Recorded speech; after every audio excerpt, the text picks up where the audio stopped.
Excelentíssimo desembargador presidente, excelentíssimo desembargador relator, excelentíssimo representante do Ministério Público, na sua pessoa eu estendo meus cumprimentos a todos os desembargadores aqui presentes, serventuários da Justiça, bom dia. Excelências, nessa oportunidade eu represento a recorrente, que é uma policial militar, que foi transferida à inatividade na graduação de cabo.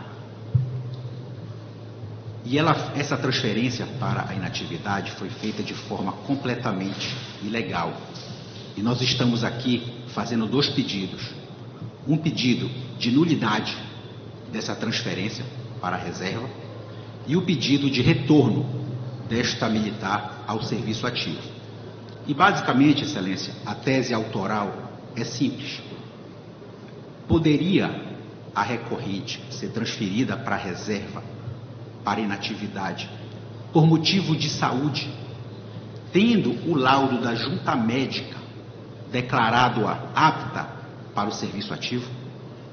Entendemos que não poderia a administração ignorar um laudo médico que textualmente reconheceu a sua aptidão para o trabalho e por esse motivo ter sido transferida à inatividade.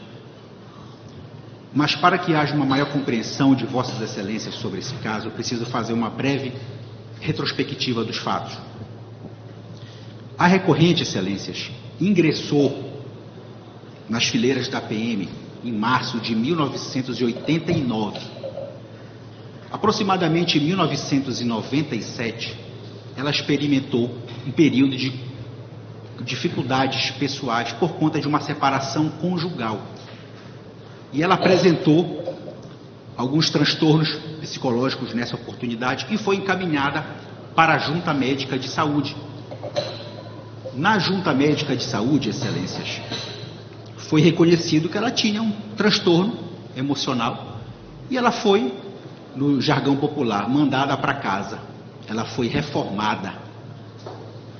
Ela não se conformou com esse diagnóstico tão precoce na sua vida policial militar e continuou lutando administrativamente para retornar ao serviço ativo. O seu processo foi pedido uma nova avaliação, foi encaminhado para o Instituto Renato Chaves e no Instituto Renato Chaves, as folhas 137 dos autos, consta o laudo do psiquiatra. E esse laudo, Excelências, peço venha para ler só a parte dispositiva que diz: o caso é reativo e benigno, vinculado a um conflito conjugal, enfrentado na ocasião das crises. Considero que foi precipitada a sua reforma do serviço policial ativo, uma vez que não é portadora de nenhuma doença incapacitante. Sugiro, como justa medida reparadora e para a garantia da manutenção de sua saúde, que seja imediatamente reintegrada ao trabalho. Esse foi o laudo do psiquiatra do Instituto Renato Chaves. Excelências, de posse desse laudo, a Junta Médica da Polícia Militar, formada por 4 médicos,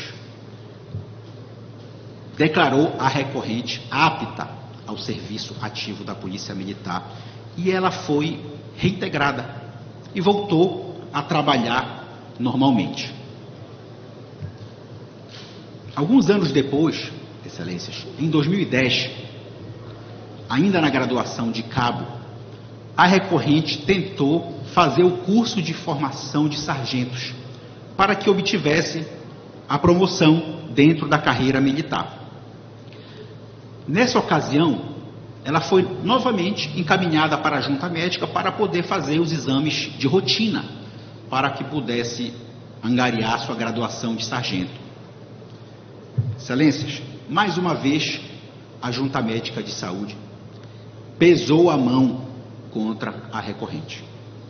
E acreditem, se quiserem, desta vez o motivo da sua transferência para inatividade foi a CID M54.5, dor lombar, e a CID M15, poliartrose. E por conta de dores lombares, mais uma vez, ela foi declarada incapaz para o serviço ativo da Polícia Militar. Mais uma vez, Excelências, ela pediu ao comandante-geral uma reavaliação do seu estado de saúde, o que foi deferido pelo comandante-geral à época.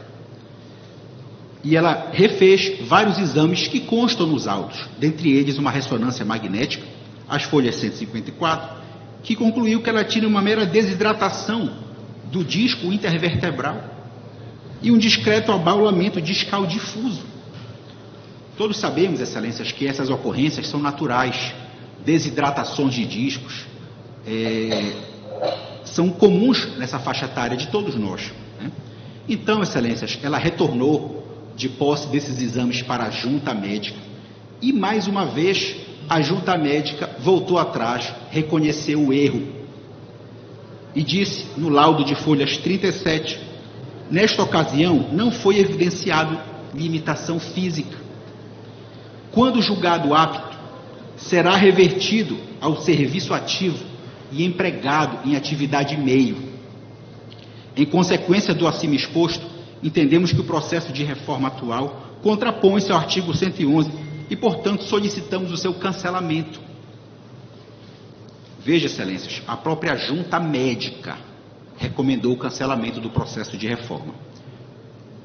Entretanto, acredito por um erro administrativo, o processo seguiu normalmente.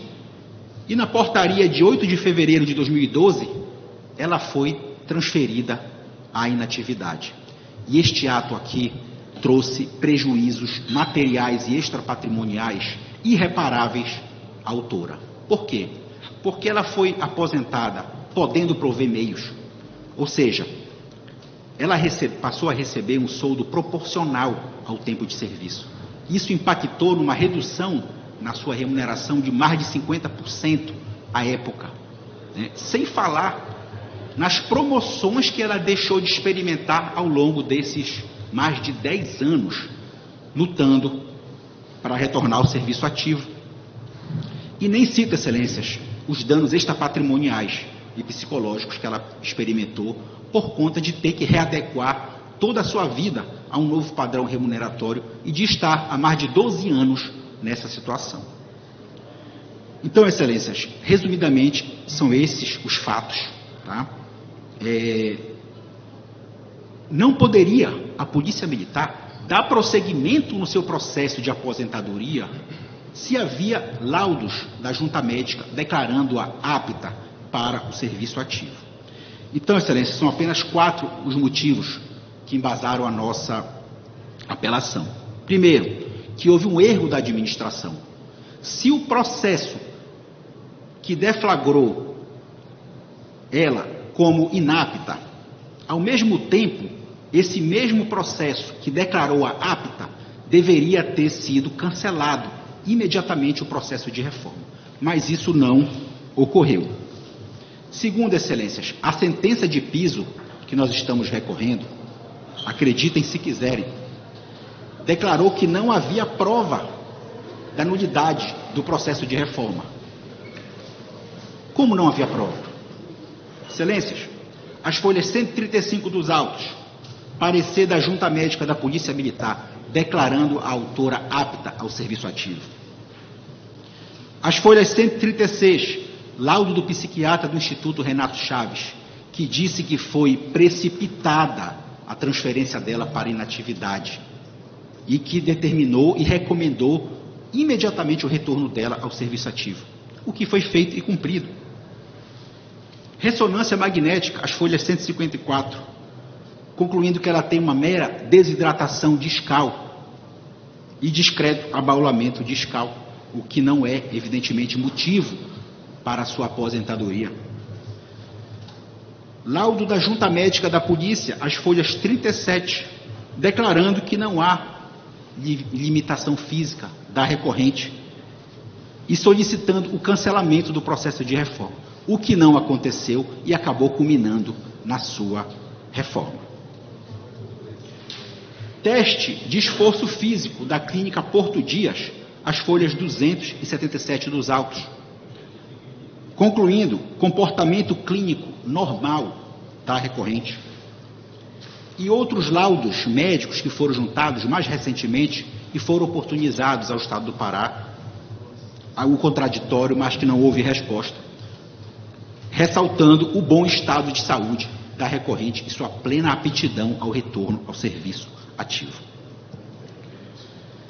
É a segunda causa da nossa apelação, Excelência. A terceira causa é que ela possui atualmente condições físicas, mentais, de idade e de saúde para retornar ao serviço ativo. E a quarta razão, Excelências, é que nós temos hoje toda uma legislação protetiva para as pessoas que apresentam problemas físicos ou mentais transitórios. Então nós temos hoje o fornecimento de tecnologias assistivas, readaptação funcional do servidor público em atividade meio, acessibilidade, inclusão social. Como é que se manda um servidor público para casa, servidor que dedicou a sua vida à polícia militar, por um motivo desse, tão simples, sem processo administrativo, sem contraditório, sem ampla defesa, sem nada? Então, Excelências, são esses 4 motivos pelos quais a gente entende que deve ser provido o nosso recurso. A requerente, Excelências, nada mais deseja do que exercer o seu direito ao trabalho, seu direito constitucional e social ao trabalho. Ela dedicou a sua vida ao Estado do Pará. Não existe nenhuma ocorrência nos seus assentamentos funcionais. Esse ato administrativo trouxe um prejuízo à sua vida que ela vai levar para o resto dos seus dias. E não é reparável esse dano, mas ele pode ser atenuado através da justiça. Então, Excelências, nós pugnamos que seja dado provimento ao nosso recurso, reformando a sentença de piso para declarar a nulidade desse processo de reforma e, consequentemente, a sua reversão ao serviço ativo. Eu gostaria de finalizar com uma frase atribuída a Madre Teresa de Calcutá, que na parte final diz: quando não conseguir correr atrás dos anos, trote. Quando não conseguir trotar, caminhe. Quando não conseguir caminhar, use uma bengala, mas nunca se detenha. Obrigado, Excelência. Obrigado, Excelência. Torno a palavra ao relator.